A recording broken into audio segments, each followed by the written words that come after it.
Hello and welcome to Shannon Gardens. Thank you guys so much for joining me. So in this week's video, I'm focusing on attracting the early migrating hummingbirds to my garden and to my yard. So I've heard that ruby-throated hummingbirds have been spotted in Georgia, which is where I'm located. And so I want to make sure to go ahead and get out my hummingbird mixture and a couple of my feeders, and I'll add more feeders as we get closer to summer and I have more activity here. But I'm going to do at least 2 or 3 for now. I'm also going to be starting a few of my spring and summer containers with the idea of attracting hummingbirds in mind. So most of the plants I've chosen are hummingbird and butterfly attracting plants that I want to go ahead and get out for the hummingbirds and butterflies that are already beginning to show up. So I'll share that with you guys as well. I can't wait to get these containers planted and to go ahead and put out a couple of my feeders in anticipation for the hummingbirds. All right, you guys, so with that, let's get to it. All right, so I've got a few different things here that I want to share with you guys. So first, I thought I would share the mixture with you guys, the recipe that I use, and it's very easy and quite frankly, pretty cheap to do. So what you'll do with this recipe is you want to use 4 parts water to 1 part white granulated sugar. So for example, I'm actually doing 2 cups here of hummingbird mixture because I'm going to do 1 cup in each of my hummingbird feeders. So I've got 2 cups of water here that I heated up. And then I used half a cup of just regular granulated white sugar. So nothing fancy, nothing special. And I dissolved that in the water, and then I'm letting the water cool before I put it into my hummingbird feeders. So if you're making 1 cup, you would just do 1 cup of water to a 1/4 cup of white granulated sugar. But in this case, I'm doing 2 cups. So I have my 2 cups of water to my half a cup of white granulated sugar. So I'm letting that cool. And while I'm doing that, I'll show you a couple of different types of hummingbird feeders that I have. So I prefer myself to use the glass hummingbird feeders. I've had the plastic in the past and that served me just fine. But I did find that when I cleaned them, a lot of times they would get scratches, particularly if you use a bottle brush. You can use a sponge cleaner, like a bottle sponge cleaner, and that's fine. But I just find that I like the glass better. Now with that, obviously you do run the risk of them falling and breaking. I've never had that happen, but that's something that if you're concerned with it, if you think that it could fall where you're placing it, that's something to bear in mind, and maybe you do want the plastic. But I go with the glass containers. So I've got this one here, and I'll show you guys the bottom just so you can kind of get an idea. You can find this anywhere. I've seen them at Walmart. I've seen them pretty much everywhere. You can get them on Amazon. So that's one type. And then I have another type here, and let me just flip that. Oops, it still had water in it. Flip that upside down. So I would just screw it on there. And again, it's the glass top, and then it screws onto this base. Now, one thing that I did want to mention is on my bases, and you'll notice for both of these. So let me hold up this one first, and then we have this one. So what you're going to notice is that it's got the hole here where they feed. So it's like a feeding hole rather than that grid that you may see in some of your hummingbird feeders. I do not like the grid. I find it very difficult to clean. And I actually have a picture, which I'll insert here as I'm talking, but you guys will be able to see that grid that I'm talking about, the yellow grid. And I had them for years and I just found them very difficult to clean. I found these a lot easier to clean, and I found that the bees have a harder time getting to the hummingbird mixture. And so they tended to leave them alone, or the bees and wasps tended to leave this type alone more so than the grid type. So with that in mind, I just stopped using the other kind for myself personally. I just found it too difficult, and I like to get these instead. Now to clean these, I use this little nylon brush. I got this at a bird store that was close to me years ago, but you can get them online. I saw them on Amazon. So you can just use this little brush here, and you would just place it through the hole in there and clean those out. Now, before I found the nylon brush, I honestly use Q-tips. I'm a big believer in using what you have. So if you don't have the brush or you can't find it, I used Q-tips, and that worked okay. It wasn't the greatest, but it worked fine and sufficed until I got a brush. So I used that to clean out the little feeding area, the little feeding mouth here. And then as far as the bottle itself, I just use a bottle brush like much like you would find for baby bottles or maybe for your water bottle. I just bought one of those specifically to use for my hummingbird feeders. I use that, and I also use a toothbrush. So I just took a cheap toothbrush and have it to the side as well for my hummingbird feeders, just to get maybe harder to clean spots and get in there and make sure everything's nice and clean. Now, speaking of which, you want to be careful with your hummingbird feeders when you're putting them out, and you really want to clean them every few days and keep an eye on them because they will develop mold pretty quickly. So you just want to make sure that you're providing fresh food for the hummingbirds and making sure that they aren't getting any kind of fungus or any kind of mold in there, and keeping it nice and fresh. So some recommendations say 3 to 5 days, some say every couple of days. Keep an eye on it and just see how it looks. I will say that if you do have your hummingbird feeder in the sun, then it does tend to get dirtier than if it's in the shade. So that's something to keep in mind too, that when it's in that sun, you may have to change it even more often than if you have that hummingbird feeder in the shade. Now, I also wanted to mention, I do have another feeder. You guys may have seen a video I think I did last year about hummingbird feeders. I was so excited about this one. This is a little ring hummingbird feeder, so you can take the top off, and that's what it looks like. And it's got a little hole here. And as they come and get used to you during the summer, I have hummingbirds that get very, very used to me in the summer, and they do not mind me being around a bit. So they will come right up to my face as I'm going to change the hummingbird food. And so I got this little ring. It was probably $2 or $3, I think, and filled it up with hummingbird food and sat very still. And they actually came and drank from this little ring. I'll attach that video at the end of this video, so y'all make sure to stay tuned for that. It was the coolest thing. I thought it was so neat. I could barely contain my excitement to take the video and actually sit still. So it was really, really neat, and it's something that you may want to try if you want to. I thought it was really cool.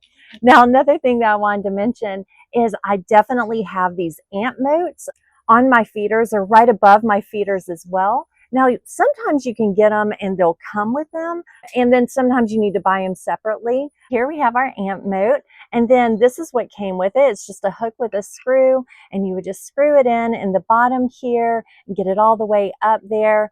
And then you would take this part of your feeder, you would put a hook on this, and you could do it like this. So you would have a little S hook here or whatever and hang that like that. Now, the point of this, if you guys haven't used this before, and it's so handy, so I recommend it. The point of these is to fill it up with water. And so when the ants are climbing up your hook, it will hit the water before they hit your hummingbird food, which works out very, very nicely. Now, the hummingbird feeders, some of them do have the ant moat built in. So this one does, but they evaporate so quickly that I find that I just have to look after it all the time in the summer, particularly if it's in the sun, and I don't always keep on top of it. So I just find that adding this extra moat above it really comes in handy. So that's just another thing that I do that may be handy to you guys too, because the last thing you want to deal with is ants all in your mixture. It's gross. They get all in there,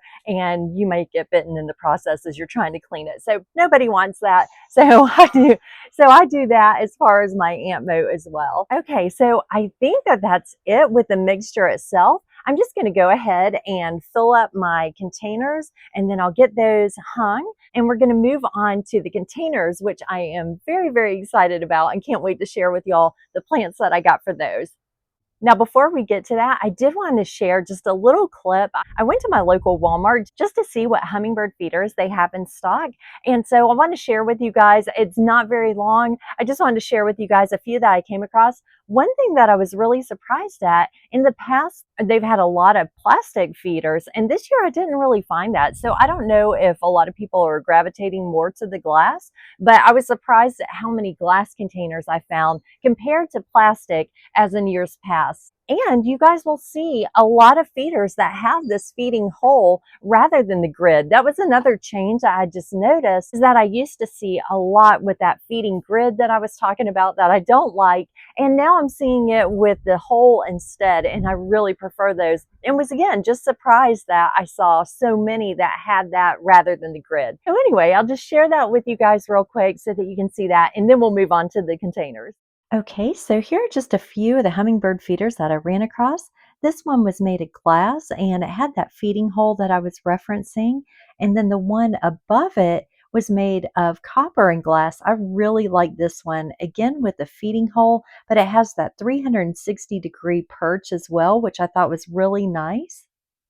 Here's another one that had a blue glass bottle, but no perch here. It did have the holes for the feeding area, but it doesn't have a perch. And I do find that the hummingbirds use that a lot on my feeders.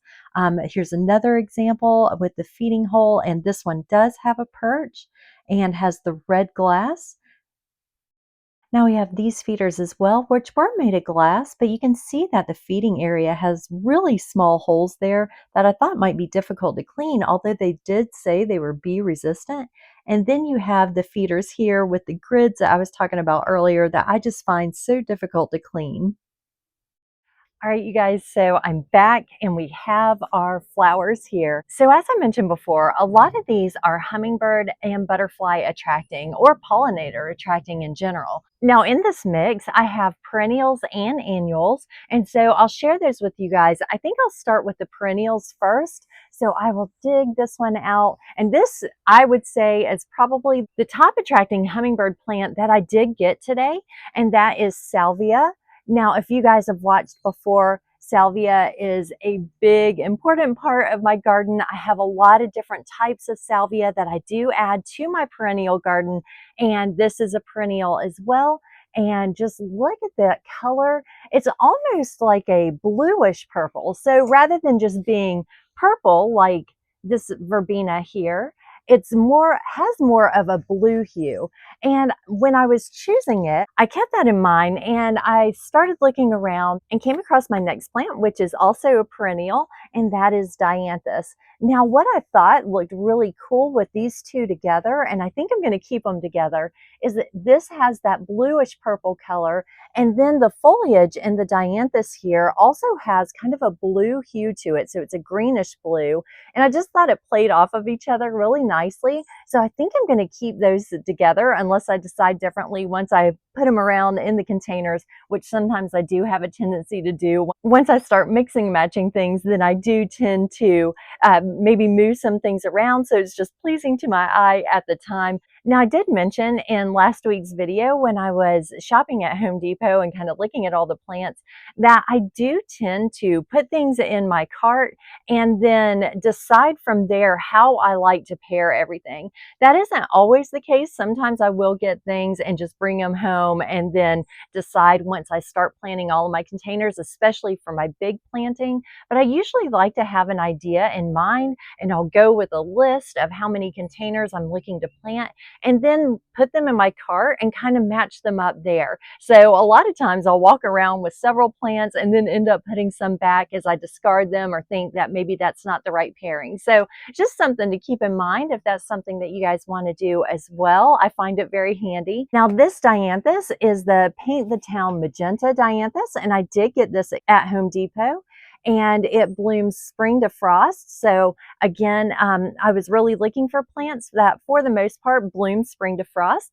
This will attract the hummingbirds, it will attract the butterflies, and I just think it's beautiful. I love the color, and it's a perennial. So once I'm done in my container, I can leave it in the container if I want, or I can put it in my perennial garden. And I like that option as well. I don't always plant my containers just with annuals. I will do it with perennials too, with the idea that I may choose to move them to the perennial garden, or I may choose to keep them in containers. So it just kind of depends on what suits my fancy at the time. So we have this. I did get this one, as I mentioned, at Home Depot as well. Okay, we have Superbina Sparkling Rose. Look at that pretty color there. Again, this is something that attracts butterflies and hummingbirds.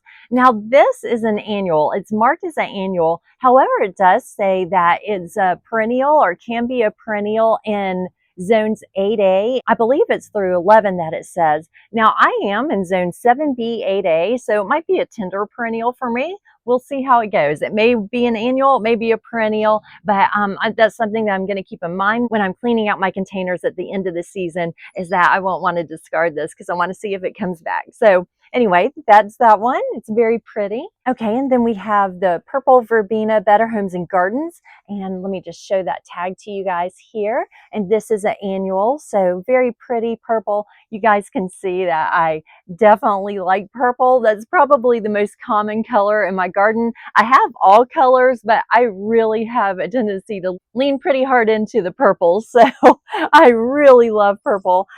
This is their pollinator series, and I got this at Walmart. So this was available at Walmart, or at least at my local Walmart.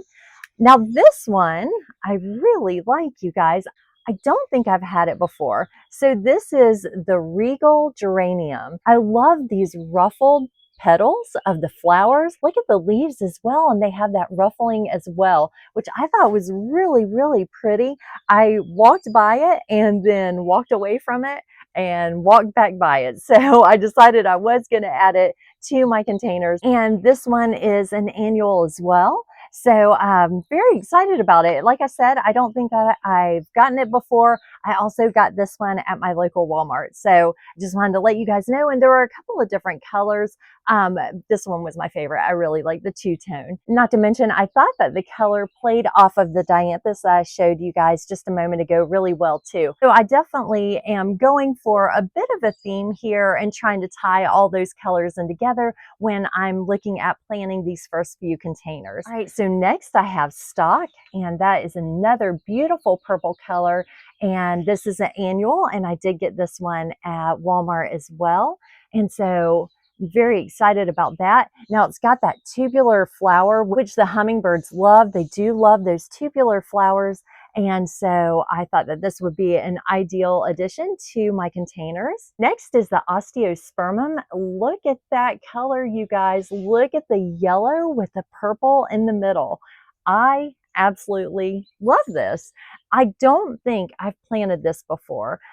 This is something that I saw a couple of weeks ago when I went to a local nursery, and I did a video about that, and I'll link that video at the end of this one if you guys want to take a look at all the flowers that I saw during that visit. I'll also link my Home Depot visit that I did last week at the end of this video as well if you guys want to take a look at that. But I got this. Now, I've read differing things about this flower. A couple of things I've read said that it will last through fall. And then I've read that it will bloom in spring and then again in fall, and it kind of tamps down in the summer. So I'm not sure what I'm going to get with this one. I hope that it lasts all summer. If it doesn't, then I may pull it out and replace it and then hang on to it for the fall, but put it somewhere else where maybe it needs a little more protection from the sun. We'll just kind of see. I'm going to play it by ear. I'll let y'all know how it works out, but I thought it was beautiful. And when I got this, I actually got this beautiful calibrachoa to go with it. And you can see here that it's got the purple with the yellow in the middle. So I'm playing off that purple and yellow by pairing these two together.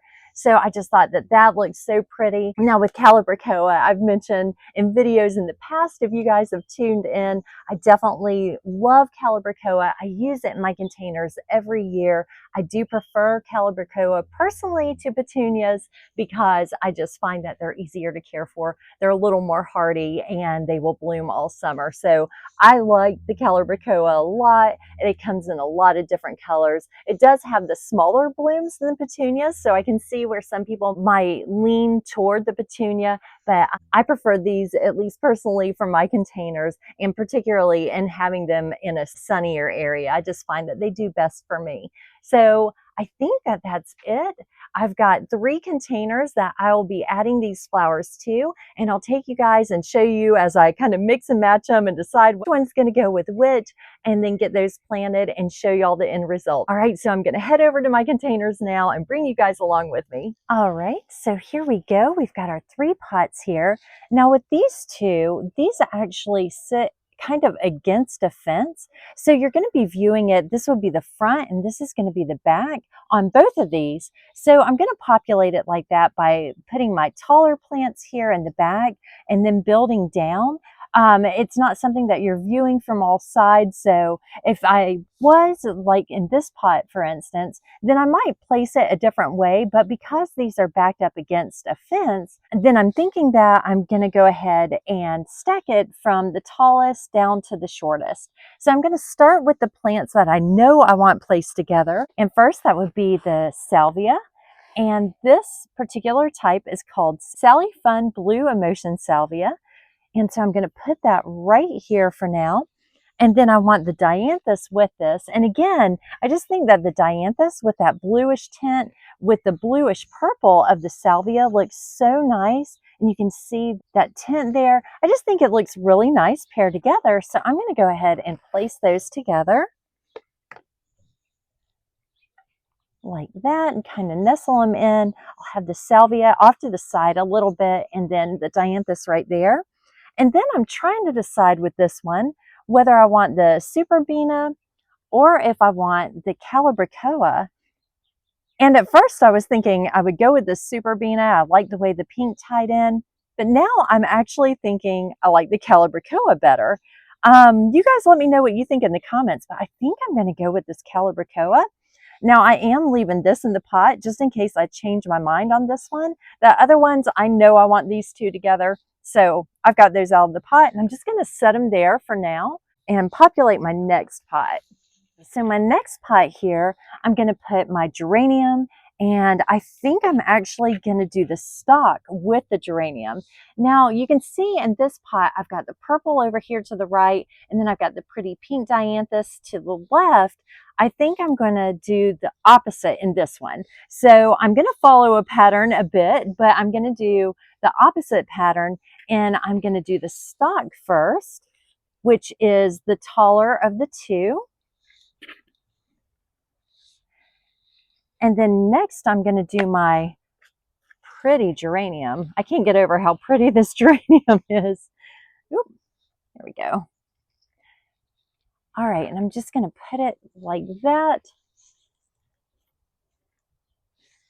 And then I think I'm going to use my superbena here because I really like with the 2 colors of the pink here, and then you've got the 2 colors here. I think that looks really nice together.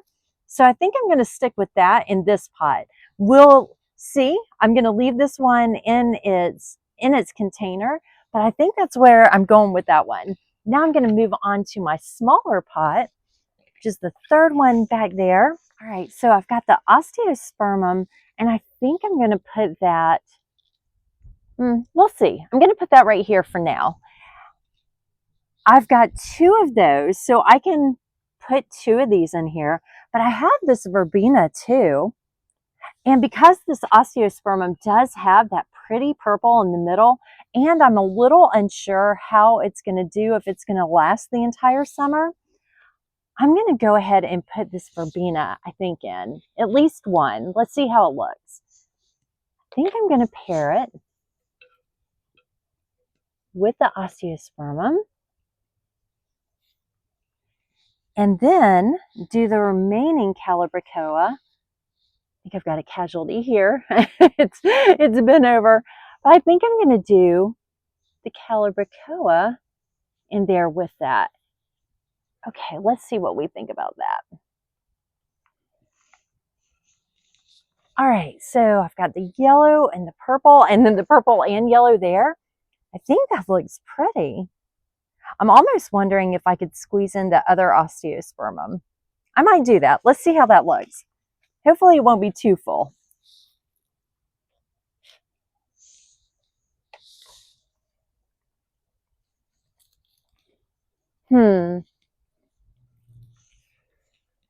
think it looks pretty, but I think that might be too full. I think I'm going to go back to one. I'm just a little afraid of not having enough room there. I think I like the spacing and I like how everything's laid out in each of the pots right now, and I don't want to crowd it up. So I think we're good to go here, and I'm going to save that second osteospermum and the verbena and place them in a different pot. I have several different pots around here, so I can definitely plant that elsewhere. So I'm going to put that to the side for now and not overcrowd my containers that I have here. All right, so with that decision made, I'm just going to fill in with some potting soil and then I'll be good to go. All right, you guys, so I've finished up and I have my first container here that has the geranium and stock and superbena.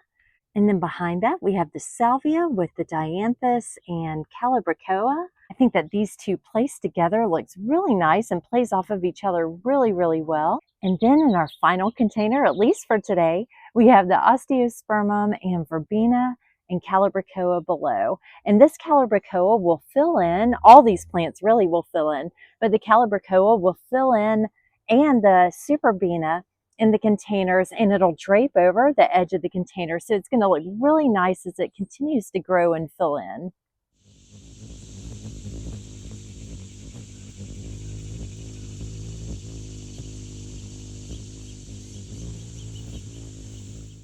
Thank you guys so much for joining me. I had such a great time planning my containers, and it's only just the beginning. We're certainly going to be doing more as we move through spring, but I'm so excited to get that done and to choose those plants that are going to last through the spring and summer. I always try to do that and get the most value for my money as well. And then also getting out those hummingbird feeders. That's so exciting. I'm so ready to see those hummingbirds back in the garden. Now make sure to stay tuned because we have a lot more flower talk and gardening to do in the upcoming weeks and checking out the new plants at nurseries and things like that. So make sure to stay tuned, and you can do that by subscribing and clicking that notification bell so that you can be notified each time I upload a new video. All right, you guys, I hope you have a great week. Thank you so much for joining me again. And until next time, happy gardening and goodbye.